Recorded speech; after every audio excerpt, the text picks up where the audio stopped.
আবারও সবাইকে স্বাগতম। আজকে টিউটোরিয়ালে শুরু করে দিচ্ছি আজকে টিউটোরিয়াল।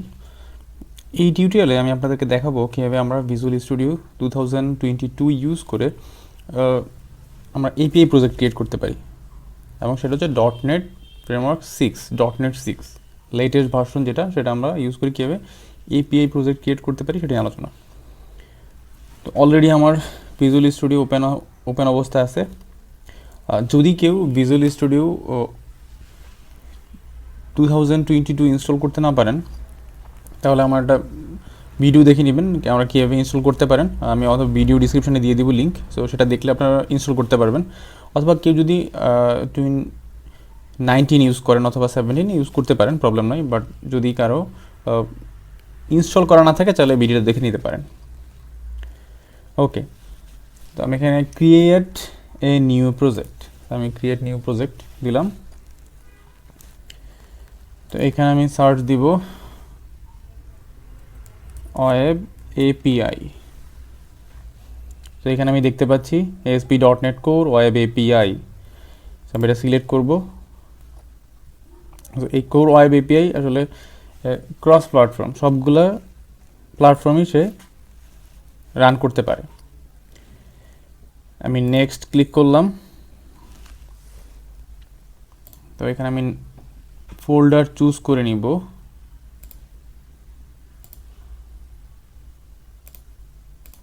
দেন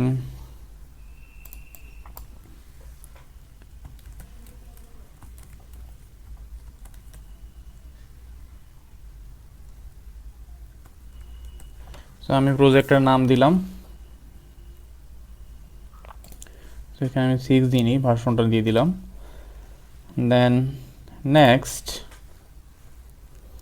আমি যখন নেক্সট দিলাম এখানে আমার একটা অপশন চলে আসছে ফ্রেমওয়ার্ক। সো আপনি আসলে ফ্রেমওয়ার্ক কোনটা চুজ করতে চান। সো এখানে আমি এখানে দেখতে পাচ্ছি .NET 5 এবং .NET 6। সো আপনার যেটা কম্ফর্টেবল, আপনার যেটা দরকার আপনি সেটা নিতে পারেন। বাট আমি লেটেস্টটা নিচ্ছি, .NET 6। যেহেতু লেটেস্ট চলে আসছে, সো আমাদের সবারই উচিত আসলে লেটেস্টটাতে চলে যাওয়া, লেটেস্টটা ইউজ করা। .NET 6।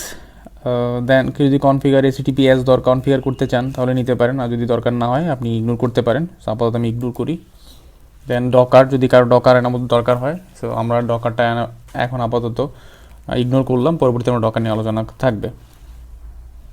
ওকে, দেন ক্রিয়েট। তো প্রজেক্ট ক্রিয়েট হচ্ছে। এখানে চাইলে আমরা অথেন্টিকেশন টাইপ নিয়ে নিতে পারতাম, আপাতত আমি না নিলাম, যেহেতু আমরা এখানে অথেন্টিকেশন নিয়ে কাজ করব না। সো আমরা পরবর্তীতে আরেকটা সিরিজ আসবে, সেখানে আমরা অথেন্টিকেশন, অথরাইজেশন এসব নিয়ে আলোচনা করব, সেই জন্য আমি এখানে ইগনোর করলাম। সো আমরা আপাতত এখানে বেসিক যে ডিসকাশনগুলো আছে সেগুলো আমরা করব, কীভাবে আমরা এপিআই ক্রিয়েট করতে পারি, নিজেদের মতো করে কাস্টমাইজ করতে পারি, মিনিমাল এপিআইগুলো নিয়ে আলোচনা করব। সো এই ব্যাপারগুলো এখানে থাকবে। ওকে, তো আমার এখানে একটা প্রজেক্ট ক্রিয়েট হয়ে গেল। সো অ্যাজ ওয়েল আগের মতোই সব কিছু, খুব জটিল কিছু না। তো আমি যদি রান দেই, রান দিতে পারবো। আমি অ্যাপ্লিকেশন রান দিলাম। সো বাই ডিফল্ট ও আমাকে কিছু কন্ট্রোলার দেয়। সো আমি এখানে যদি কন্ট্রোলার ফোল্ডারে যাই, কন্ট্রোলার ফোল্ডারে গেলে আমি দেখতে পাবো একটা কন্ট্রোলার দেওয়া আছে। সো কন্ট্রোলারে গেলাম, ওয়েদার ব্রডকাস্ট একটা কন্ট্রোলার থাকে, সেটা আমরা চাইলে ইউজ করতে পারি। সো এই যে এখানে আমি দেখতে পাচ্ছি অলরেডি। সো এটা হচ্ছে সোয়েগার। এটা দিয়ে আমরা খুব ইজিলি এপিআই কল করতে পারি। সো পরবর্তীতে আমরা সোয়েগার এবং পোস্টম্যান নিয়ে আলোচনা করব। সো এখানে আমি ইগনোর করলাম। তো এখানে আমি কল করতে পারি, এক্সিকিউট দিলে আমার এপিআই কল হচ্ছে, আমার এই ডাটাগুলো সে দিচ্ছে এপিআই থ্রুতে। ফাইন। তো এখানে চলে আসলাম, অ্যাপ্লিকেশনটা ক্লোজ করি। তো আমরা দেখলাম আসলে কীভাবে এপিআই প্রজেক্ট ক্রিয়েট করতে হয়। তো আশা করি আপনারা সবাই পারবেন।